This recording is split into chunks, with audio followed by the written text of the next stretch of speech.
Hari ini dunia sedang berada di titik genting yang tidak pernah kita bayangkan. Ledakan demi ledakan terjadi di kawasan Timur Tengah. Tapi yang terbaru ini bukanlah sekadar balasan dari Hamas atau serangan Hizbullah yang sudah sering kita dengar. Tidak. Kali ini sumber ledakannya datang dari tempat yang tidak diduga. Beberapa rudal besar menghantam wilayah utara Israel, tepatnya di dekat Haifa dan Netanya. Tidak hanya satu atau dua, tapi 3 serangan bertubi-tubi menghantam target militer dan infrastruktur sipil di pagi hari.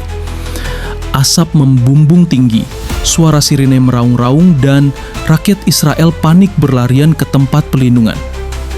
Namun, ada yang aneh. Serangan ini tidak diklaim oleh Hamas, bukan pula dari Lebanon. Tapi teknologi navigasi dari rudal-rudal yang digunakan menunjukkan sesuatu yang sangat mengejutkan. Dari fragmen yang ditemukan, para analis militer mengungkap bahwa sistem koordinat navigasinya menggunakan teknologi Beidou, sistem satelit buatan Cina. Dan kepala peledaknya sangat identik dengan rudal buatan Rusia generasi terbaru. Apakah ini kebetulan? Atau ini sinyal bahwa 2 kekuatan besar dunia telah masuk ke medan perang secara nyata? Dalam laporan rahasia yang bocor ke media asing, disebutkan bahwa konvoi logistik yang dikirim melalui jalur Mesir, yang awalnya dianggap hanya bantuan kemanusiaan, ternyata disusupi senjata dan amunisi buatan Rusia dan Cina. Beberapa bahkan membawa sistem peluncur rudal ringan yang bisa dibawa oleh 1 orang. Dan yang paling gila, satelit militer Arab Saudi mendeteksi 2 drone siluman milik Cina melintasi kawasan Mediterania Timur tak lama sebelum serangan terjadi. Ini bukan perang biasa. Ini bukan aksi solidaritas. Ini adalah intervensi militer yang diam-diam dimulai oleh 2 negara dengan kekuatan nuklir. Dan anehnya, Israel diam. Tidak ada pernyataan resmi, tidak ada ancaman balasan, tidak ada deklarasi perang. Kenapa? Karena jika mereka mengakui bahwa 2 negara raksasa telah menyerang mereka, maka mereka terpaksa menyatakan perang terbuka. Dan itu artinya Perang Dunia Ketiga resmi dimulai.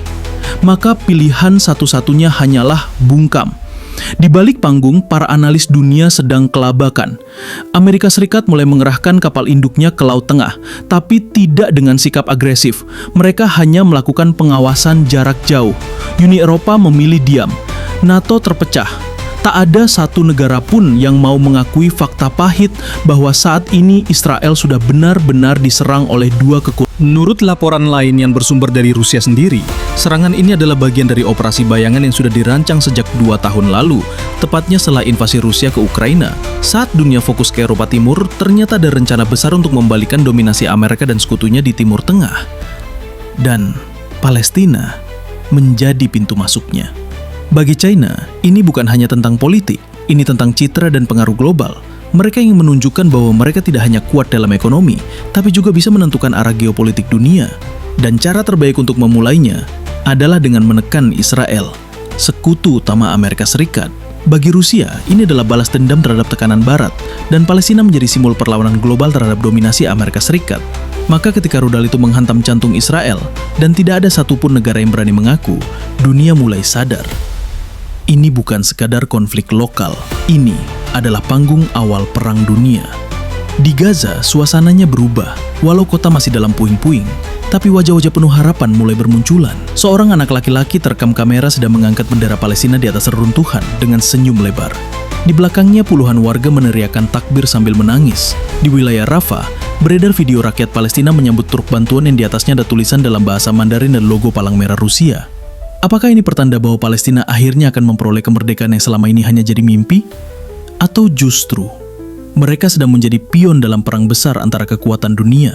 Sementara itu, beberapa tokoh agama dan spiritual mulai angkat bicara. Mereka menyebut ini sebagai bagian dari tanda-tanda akhir zaman, bahwa perang besar yang dimulai diam-diam ini adalah bentuk nyata dari fitnah yang kelak akan memporak-porandakan dunia. Bahkan beberapa mengaitkannya dengan nubuatan kuno dan ramalan kiamat. Tapi apapun itu, satu hal yang pasti, dunia sedang bergerak.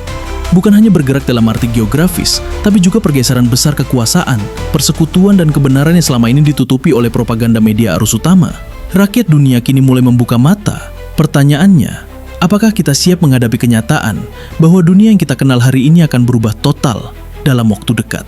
Bahwa perang dunia tidak akan datang seperti yang kita bayangkan di film-film Hollywood, tapi justru dimulai dari laporan kecil, dari diamnya negara, dari rudal yang tidak pernah diklaim, dan dari kota-kota yang hancur tanpa peringatan. Palestina saat ini mungkin sedang berada di persimpangan jalan sejarah. Jika benar Rusia dan Cina akan terus mendukung, baik secara terang-terangan maupun diam-diam, maka bukan mustahil bahwa dalam waktu dekat kita akan melihat perubahan besar. Bukan hanya kemerdekaan Palestina, tapi juga tumbangnya dominasi kekuatan lama yang selama ini mengatur dunia. Tapi kita juga tidak bisa lupa bahwa perang selalu punya konsekuensi. Jutaan nyawa bisa melayang, negara bisa hancur, dan krisis bisa meluas ke segala penjuru dunia, termasuk ke Indonesia. Jadi apakah kalian sudah siap menyambut dunia baru ini? Dunia yang tidak lagi ditentukan oleh satu superpower, tapi oleh kekuatan multipolar yang siap menjungkir balikkan peta kekuasaan global. Atau kalian masih ingin percaya bahwa semua ini hanya kebetulan, hanya narasi kosong, hanya drama media alternatif? Terserah kalian, tapi satu hal yang tidak bisa dibantah, bahwa sesuatu yang sangat besar sedang terjadi. Dan kalian yang menonton video ini sekarang adalah saksi awal dari perubahan itu. Maka tonton video ini sampai akhir dan bagikan ke teman-teman kalian. Karena apa yang disembunyikan dari publik biasanya adalah kebenaran yang paling penting. Terima kasih sudah menonton. Kami akan terus hadir dengan narasi paling tajam, paling dramatis, dan paling membuka pikiran kalian tentang apa yang sebenarnya sedang terjadi di dunia ini. Jangan lupa subscribe, nyalakan lonceng, dan sampai jumpa di video berikutnya jika dunia belum berubah terlalu jauh. Dan jika kalian masih berpikir bahwa ini hanyalah drama politik biasa, pikirkan kembali. Karena untuk pertama kalinya dalam sejarah modern, dua negara dengan senjata nuklir telah menekan satu negara kecil yang menjadi sekutu utama kekuatan barat.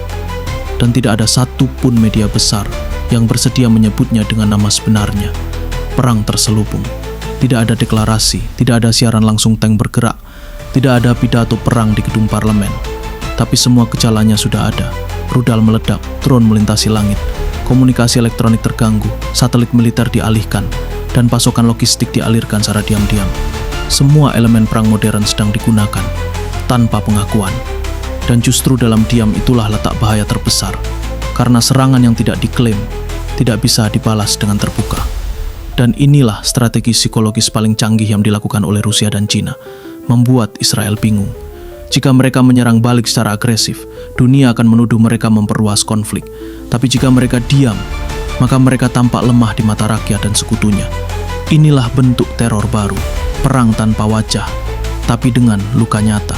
Sementara itu, jaringan bawah tanah di Palestina semakin aktif. Mereka bukan lagi sekedar kelompok bersenjata kecil. Mereka kini dilatih oleh unit-unit asing dengan senjata canggih yang bahkan tidak dikenali oleh tentara Israel. Dalam laporan dari intelijen Eropa Timur disebutkan bahwa beberapa taktik yang digunakan oleh militan Gaza saat ini identik dengan gaya tempur pasukan elite Rusia di wilayah Donbas. Apa artinya ini? Bahwa pelatihan, strategi, bahkan jalur komunikasi mereka telah terhubung ke jantung kekuatan Eurasia. Dan ini bukan hanya soal militer. Di pasar global, saham-saham perusahaan senjata melonjak.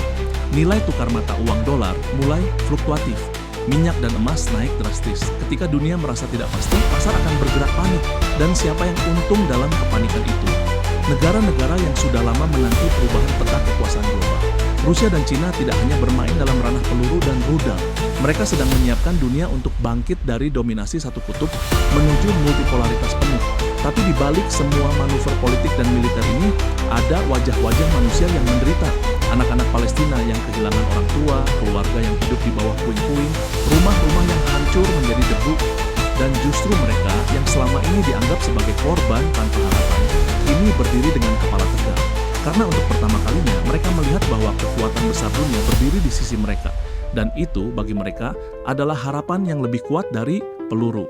Namun harapan bisa berbalik menjadi ilusi jika tidak diikuti kehati-hatian. Banyak yang bertanya, apakah benar Rusia dan Cina akan bertahan membantu Palestina hingga merdeka? Ataukah mereka akan berhenti di tengah jalan saat kepentingan politik mereka tercapai? Inilah pertanyaan besar yang masih menggantung. Dan itulah pentingnya kita, rakyat biasa, terus mengawasi, bertanya dan menekan para pemimpin dunia agar memilih keadilan di atas strategi. Jangan biarkan Palestina kembali menjadi pion dalam permainan kekuasaan. Jangan biarkan darah mereka mengering tanpa makna. Kini semuanya ada di ujung waktu.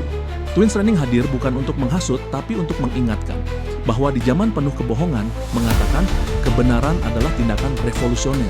Jadi bagikan video ini, jadikan ini bahan diskusi. Biarkan dunia tahu bahwa kita melihat, kita peduli, dan kita tidak akan diam. Subscribe channel ini sekarang juga, karena hanya di sini kalian akan terus mendapatkan narasi-narasi paling tajam, paling dramatis, dan paling jujur tentang apa yang sebenarnya sedang terjadi di dunia.